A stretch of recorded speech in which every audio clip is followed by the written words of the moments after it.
দর্শক মণ্ডলী, আসসালামু আলাইকুম।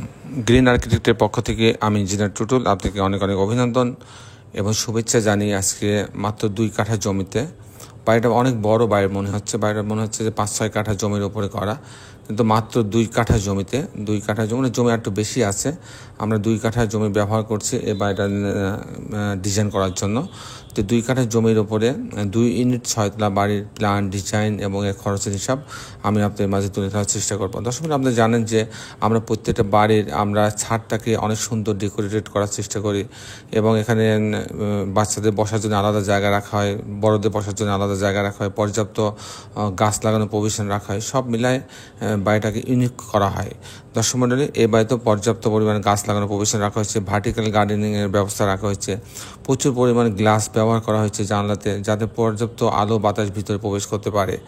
দর্শক মণ্ডলী, আমি একটা কথা প্রায় বলি যে আপনি যখন বাড়ি করবেন তার আগে একটা বিষয় অবশ্যই আপনাকে গুরুত্ব দিতে হবে। যেমন আপনি জমিটা যখন কিনছেন তখন দেখে শুনে অনেক বেশি দাম দিয়ে জমিটা কিনছেন, কিন্তু যখন বাড়ি করবেন, বাড়ি করার সময় মূল কাজটা হচ্ছে বাড়ির প্ল্যান ডিজাইন করা।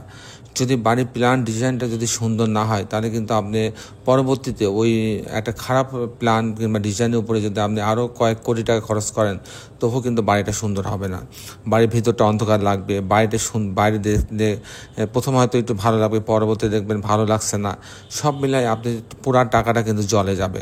সেজন্য অবশ্যই বাড়ি ডিজাইন করার সময় একটা অভিজ্ঞ আর্কিটেক্ট কনসাল্টিং ফার্ম যারা আছে, যারা আবার কিছু কিছু জায়গায় আছে দেখবেন একটা দোকান নিয়ে একাই উনি আর্কিটেক্ট, একাই সিভিল ইঞ্জিনিয়ার, একাই সব ইলেকট্রিক্যাল ইঞ্জিনিয়ারের কাজ করে থাকেন। এরকম জায়গায় যেতে পারেন, কিন্তু আপনি চেষ্টা করেন যে একটা কনসাল্টিং ফার্ম যাদের বহু ইঞ্জিনিয়ার আছে, একটা কাজ কয়েকজন ইঞ্জিনিয়ার মিলে করে, সে কাজগুলো কিন্তু এরকম দৃষ্টিনন্দন হয়ে থাকে।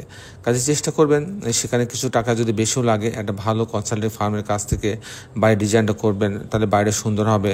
আপনার বাড়িটা ভাড়াটিরা আকৃষ্ট হবে, তারা ভাড়া নিতে আগ্রহ ফিল করবে, ভাড়া বেশি হবে এবং বাড়ি নির্মাণ করতে টাকাও খরচ কম হবে এবং বাড়িটা একটা সেফ বাড়ি হবে।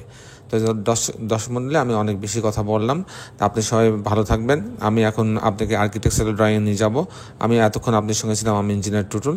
আসুন আর্কিটেকচারাল ড্রয়িংটা আমরা উপভোগ করি, তারপর খরচের হিসাব আমি আপনার মাঝে তুলে ধরার চেষ্টা করব। আর্কিটেকচারাল ড্রয়িংটা এরকম, দেখুন লম্বা মতো জায়গা, সামনের দিকটা অনেক বেশি বড়, এই জন্য কিন্তু বাড়িটা যখন আমরা দেখছি 3D ভিউটা, তখন মনে হচ্ছে অনেক বড় জায়গার উপর বাড়িটা।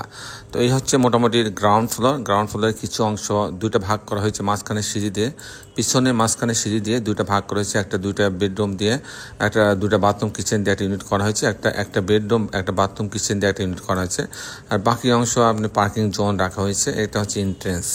তো আমি মূলত টিপিক্যাল ফ্লোর প্ল্যানটা আপনার মাঝে তুলে ধরার চেষ্টা করব, যে দেখাবো যে কী করে 2টা ইউনিট সাজানো হয়েছে সেটা দেখানোর চেষ্টা করব। তো এই পার্কিং জোন দিয়ে সিঁড়ির লবিতে আসবে, আসার পরে যখন ইউনিট এতে যাবে তখন 700 স্কোয়ার ফিট পাচ্ছে, ইউনিট বিতে 710 স্কোয়ার ফিট। তো এখানে ঢোকার পরে একটা ড্রয়িং ডাইনিং পাচ্ছে, এল শেপের ড্রয়িং ডাইনিং পাচ্ছে। এখানে একটা কমন টয়লেট আছে, এটা একটা বেডরুম, এর সঙ্গে একটা বারান্দা রাখা আছে। এখানে একটা কিচেন রাখা আছে, এটা একটা মাস্টার বেডরুম, এর সঙ্গে একটা টয়লেট অ্যাটাচ করা আছে এবং একটা বারান্দা রাখা হচ্ছে। এই হচ্ছে 2টা বেডরুম, 2টা বাথরুম, কিচেন, ড্রয়িং ডাইনিং সমানে সাজানো হয়েছে। যদি আমি ইউনিট বিতে যাই, এখানে 710 স্কোয়ার ফিট, ঢোকার পরে একটা ড্রয়িং ডাইনিং পাচ্ছে, বেশ বড় ড্রয়িং ডাইনিং পাচ্ছে। এখানে একটা কমন টয়লেট আছে, এখানে একটা বেডরুম আছে, এখানে একটা কিচেন রাখা আছে, এখানে কমন টয়লেট, এই বেডরুমের সঙ্গে একটা বারান্দা রাখা আছে, আর এটা একটা মাস্টার বেডরুমের সঙ্গে একটা টয়লেট অ্যাটাচ করা আছে, একটা বারান্দা রাখা হয়েছে। এই হচ্ছে এখানে ইউনিট বিতেও 2টা বেডরুম, 2টা বাথরুম, কিচেন, ড্রয়িং ডাইনিং সমানে সাজানো হয়েছে। দর্শক মণ্ডলী, এখন আমি আপনাদের দেখানোর চেষ্টা করব যে এই ধরনের বাড়ি নির্মাণ করতে কেমন টাকা খরচ হয়, তার একটা হিসাব আমি আপনার মাঝে তুলে ধরার চেষ্টা করব। দর্শক মণ্ডলী, এই ধরনের বাড়ি যদি আমি নির্মাণ করতে চাই, 6 তলা বাড়ি, এখানে এই বাড়িতে পাইলিং লাগছে না, পাইলিং বাদে আপনি ফাউন্ডেশন খরচ হবে 1200 টাকা স্কোয়ার ফিট। শুধু ফাউন্ডেশন বলতে footing, short column, grade beam, এ পর্যন্ত আপনি 1200 টাকা স্কোয়ার ফিট খরচ হবে। এরপরে যে খরচটা আসবে সে খরচটা হচ্ছে কাস্টিং খরচ, বিম, কলাম, ছাদ। প্রতি তালা বিম, কলাম, ছাদ দিতে 650 টাকা স্কোয়ার ফিট হিসাবে আপনার এই বাড়িটা এরকম স্ট্রাকচার দাঁড়ায় যাবে ফাউন্ডেশন বাদে 50 লক্ষ টাকা হলে। 50 লক্ষ টাকা হলে এরকম একটা স্ট্রাকচার দাঁড়ায় যাবে। আর এই বাড়িটা যদি এরকম ছবির মতো আমি এরকম যেমন আছে এরকম যদি করতে চাই, ফাউন্ডেশন সহ, এরকম জানলা, দরজা, রেলিং, গ্রিল সব খরচ সহ ইলেকট্রিক্যাল কাজ, প্লাম্বিং কাজ সব সহজে আমি করতে চাই, তাহলে আমার 1800 টাকা স্কোয়ার ফিট খরচ হবে। সেই হিসাবে 2 কাঠা জমির ওপরে এই 6 তলা বাড়িটা তৈরি করতে আমার টোটাল খরচ হবে 1,40,00,000 টাকা, 1,40,00,000 টাকা। দর্শক মণ্ডলী, এই ছিল মোটামুটি আজকে আমার উপস্থাপনা। আপনি যারা দেশে এবং দেশের বাইরে আমার এই ভিডিওটি দেখলেন, সবাইকে আমি আমার প্রতিষ্ঠান গ্রিন আর্কিটেক্টের পক্ষ থেকে অনেক অনেক অভিনন্দন এবং শুভেচ্ছা জানাচ্ছি। দর্শক মণ্ডলী, শেষের বেলা একটি কথা, আসুন আমরা সবাই আমাদের এই সুন্দর পৃথিবীটাকে সুন্দর রাখার জন্য অন্তপাখি একটি করে গাছ লাগাই। সবাই ভালো থাকবেন। আল্লাহ হাফেজ।